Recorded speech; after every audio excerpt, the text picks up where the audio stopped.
Taking none.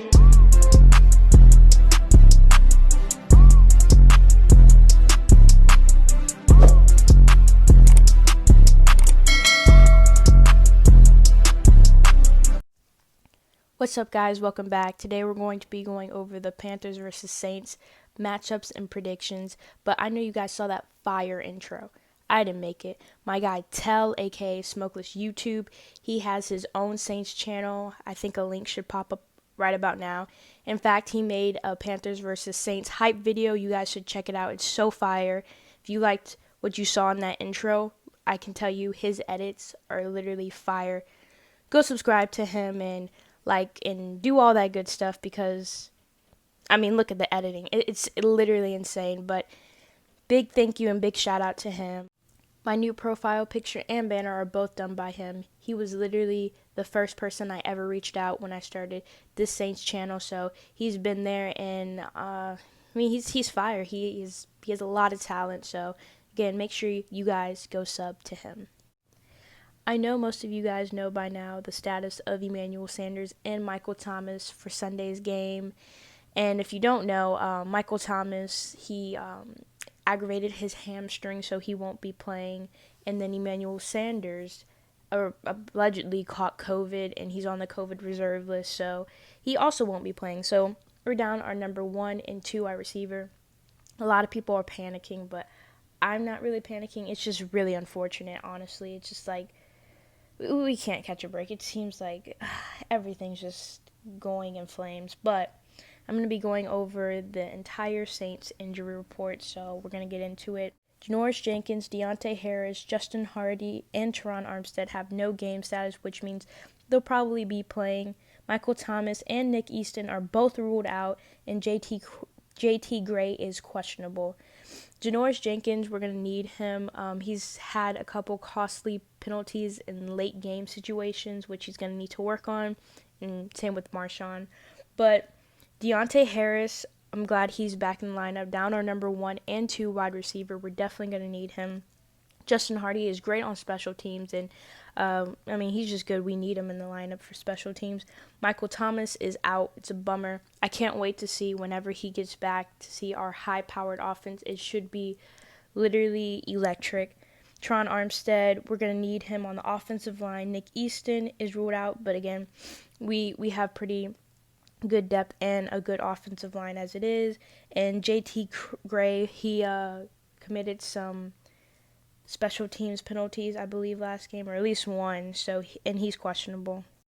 Some notable injuries I found on the Carolina Panthers was that Deontay Jackson, their CB, is questionable. He has 2 interceptions. The Carolina Panthers defense only has 4. 2 of them belong to Deontay Jackson, so that's pretty big if he won't be playing. Curtis Samuel is also questionable. Good wide receiver for them. 19 receptions out of 23 targets, 183 yards. Eli Apple is also questionable. I'm sure all of the Saints fans remember him. And, that's all I have to say about him. And then, finally, their guard, John Miller, is questionable. How will the Saints offense look without MT and Sanders? I think we'll still be able to move the ball down the field and score. We have TreQuan, Harris, Cook, Calloway, and I'm not sure about Benny Fowler's status. I've not heard anything about it. And after that, we have Austin Carr, Tommy Lee Lewis, and Jawan Johnson. For the tight end position, we have Adam Trautman, Josh Hill, and Taysom Hill. Carolina's pass defense is ranked 7th. New Orleans is ranked 18th. They're pretty high up when it comes to pass defense. However, Carolina's run defense is ranked 18th, and New Orleans is ranked 6th. So, I think because of that, Kamara and Murray should have very, very good success when it comes to running the ball. I think, yes, we'll be able to move the ball down the field with our wide receivers and tight ends that we have, but I think this should be a big and good game for Kamara and Murray because of that. As long as the offensive line opens up holes for Kamara Murray and protect Drew, I think we will be completely fine on offense. Drew does have a history, and even up till this season, of connecting with new wide receivers. We saw it with Jared Cook last year. We saw it with Emmanuel Sanders this year. It's going to be hard for him to trust and spread the ball to other receivers outside of Cook, Harris, and TreQuan. But the thing is, we do have TreQuan, Harris, and Cook, and Drew Brees was getting used to Marquise Calloway last game against the Chargers, so I think he should do fine with that. But like I said, the run game should probably have a very, very good game this week. Now, for the defense, we know Robby Anderson, their number one wide receiver this year, is having himself a great year. 40 receptions, 51 targets, 556 yards, 1 touchdown. Then they have DJ Moore. 27 receptions, 48 targets, 474 yards with 1 touchdown. Curtis Samuel, he's questionable for this game, but his stats are 19 receptions out of 23 targets, 183 yards, 0 touchdowns. Lattimore and Janoris Jenkins are going to have a good game when defending these wide receivers. I think they're going to have a bounce-back game, a rebound game. They're going to have to play much better than they have been coverage-wise and just not blowing big coverage. Miscommunication is a huge problem when it comes to these cornerbacks and just safeties. They have to communicate better. Marcus Williams, Malcolm Jenkins, C.J. Gardner-Johnson, C.D. Deuce, they're all going to have to communicate right so that they don't blow big coverages like we've been seeing. Hopefully they get in good position. Hopefully they try to make a play on the ball or at least turn their head around so there's no flags, because that's been a big thing, flags, and miscommunication. That's been probably the story of the Saints secondary. Now we know Christian Mcaffery isn't playing. Christian Mcaffery is arguably the best running back in the league, arguably. But Mike Davis, he's been doing a decent job. He's on the injury report, but like I said, he should play. 64 attempts, 272 yards. He's averaging 4.3 yards and has 2 touchdowns in the year. But he's also a factor in the receiving game. Mike Davis in the receiving game, 32 receptions out of 36 targets, 209 yards, and 2 touchdowns. So the Saints defense are going to have to look out for him in the run game and in the passing game. I'm not really concerned. The Saints run defense has been really, really good. It's not allowed 100 rusher in, I think, maybe like 1 year and a half, maybe even more. But I trust this run defense to stop Mike Davis. And I also trust that they will get pass rush on Teddy, because Teddy has been sacked 12 times this year. I mean, that's a lot for somebody who can kind of move in and out the pocket. But even so, 12 sacks, I think our pass rush with, Davenport coming back, oh wow, I think we can do very, very well when getting to him.